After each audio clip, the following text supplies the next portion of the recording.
Hey, good to see you.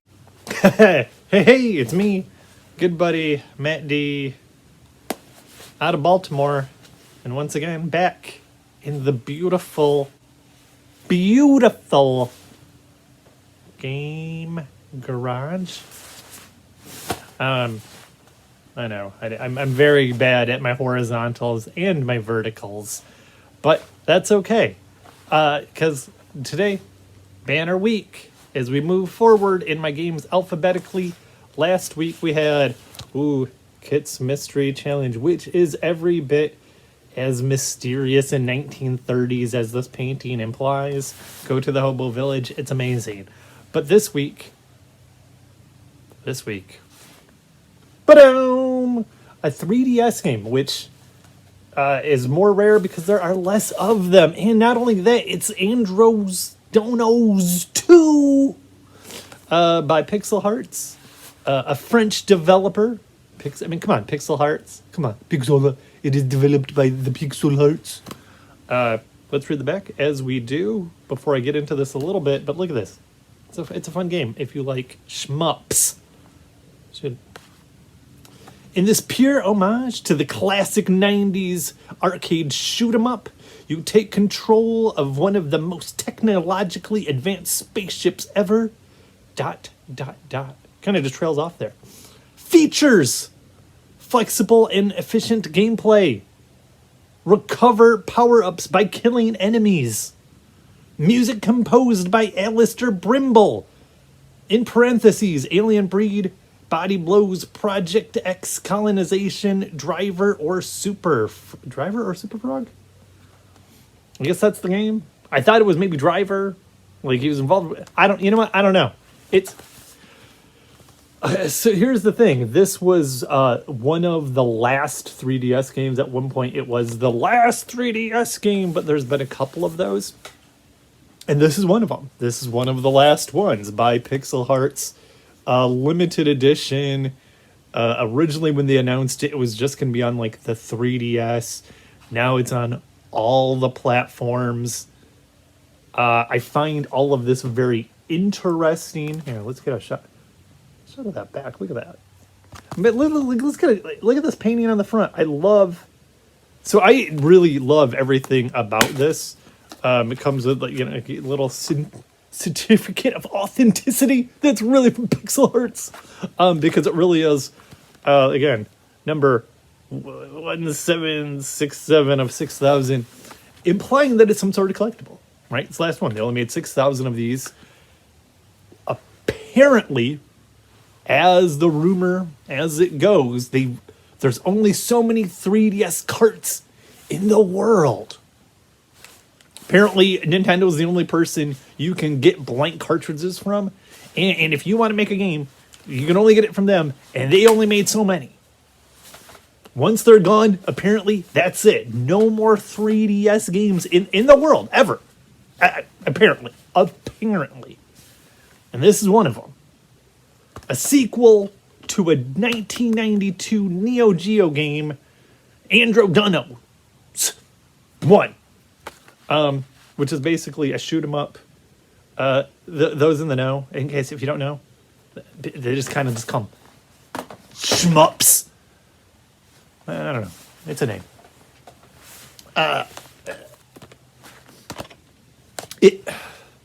I personally love this game, but as a child, for all my old heads out there, I only had like 5 games as a kid. It might kind of explain Game Garage a little bit. I might be working through some of my game trauma as a youth, only having like 5 games, and one of them being a game called Hellfire, which I got for $5 in an outlet mall in like the east side of Michigan. Like, I got like, they had all these video games for $5, and they were all Lee Trevino's Putting Challenge or Hellfire, which was like a Genesis shmup where you had like 3 different kinds of guns. Played the hell out of it. I didn't even know if it was a good game. Kind of beautiful, kind of addicting. This is This is basically that. Apparently, the 90s had a bunch of these styles of games. I had one of them. If you played any of them, if you're an old head that played it, this is that. I've read a couple reviews where they refer to this Alistair Brimble. Some people, the music is awesome because, of course, it's Alistair Brimble. And then I've read some other ones that are like, what's up with this music? Well, here's up with music, man. And it's this 90s shmup music. It just keeps it going. I didn't even notice it because it was so of the era and 90s, right? You know, again, you have a ship and you got 4 different kinds of guns that do 4 different kinds of things. Dude, it, hard as balls. Originally, I only thought I could make it to level 3, and it's white-knuckled the whole time, where you think you're gonna snap your DS in 2 because you're playing it so furiously, and then I was like, oh, I'm on balls hard. One step down from that was arcade, which was still really hard, and then they have journeyman, which is like, yeah, do you want to see some of the last guys? Do you want to get past level 3? And even then, even at journeyman, the boss on level 4 is like a flying shark. It just flies into you. Do I care? What are you gonna do? Shoot him? You got to, but you just burn. It's just a game where once you hit a thing, you can just burn through lives. The levels are shockingly short, but again, they're so brutal that underwater. There's points where they have you going up and out of the water, and even though that level's so short, every time you have to do one more thing, you're like, what? I gotta do one more thing? Are you kidding? I barely got through that last thing. Now you're throwing another thing at me? Just get me to the boss, man. I can't. It just amazing. It does all the fun white-knuckled ride stuff of the 90s. Anyway, I have a particular memory of all that stuff. So in particular, I loved it, again, because I played a lot of these, or I played one of these a whole lot. This is exactly like that. But also I want to kind of talk about, and I paid through the nose. As soon as I saw this, I was like, 3DS, last game, collectible, yeah, you know me, CIB. So I was really on top of it. But you can still get them. Like right now, directly from Pixel Hearts. And by the way, you can get them on eBay. I paid through the nose because, again, Pixel Hearts is from France. So I paid through the nose exorbitant tariffs and overseas fees, like some boat fees. Had people to unship it out of a boat fees. So it was a lot. What I don't care. But you can just pick this up all day long for like $50 on eBay. I don't know how they got around that, but they're like, hey man, I'll give you this like $49.99 shipping. No, don't sweat it, dog. I got it. I got you. And I don't know how that happens. Again, fine. Everyone all should get it at a price better than I did. Do it. I guess what I am curious about, and my only question is, like out of 6,000, there are 6,000 of the UK version. Okay, so there's only 6,000 of the North American release. What I'm saying is, Pixel Heart still has them. That's like saying there's not 6,000 diehard 3DS DS heads in North America. That's kind of what it's telling me. Who's buying all these other damn games?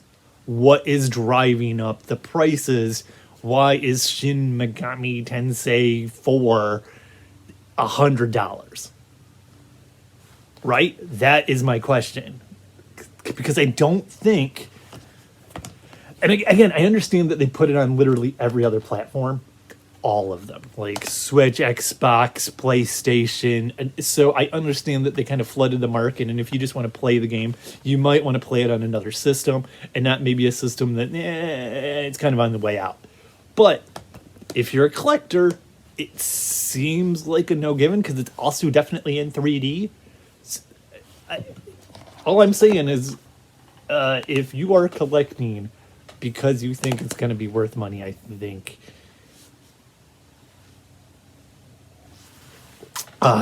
maybe buy gold. Yeah. Buy gold. Just buy gold, man. Just shit. Fuck that shit, man. Yeah. Buy gold. Or not. Hug your dog. Hug your dog. If you're collecting games because you think there'll be money in the future, get a dog and hug it. Is my suggestion. Anyway, that's it. What are y'all playing? Again, cool. What are y'all playing, man? Is cool stuff like this? Even cooler stuff like this. Yeah. Anyway, like, subscribe, square, all the things. Blow up channel. No work no more. But yeah, recommended. I don't want to spend all that money. Yeah, man, play this cozy little adventure. It's like, we want to eat some soup and drink some tea and just like sit back. Or drinking Red Bull and fighting dudes. I don't know. It's the Red Bull. Who drinks that? It's Monster. Monster. It's Bang or Nothing. It's you know what it is. It's Ghost. Drink Ghost. I don't know if I know how to do this anymore. But this game is great. Highly recommend it. Tell your friends about these videos. Because if you don't, who will? All right. Got some candy chin. Don't like that. Oh, don't like candy chin.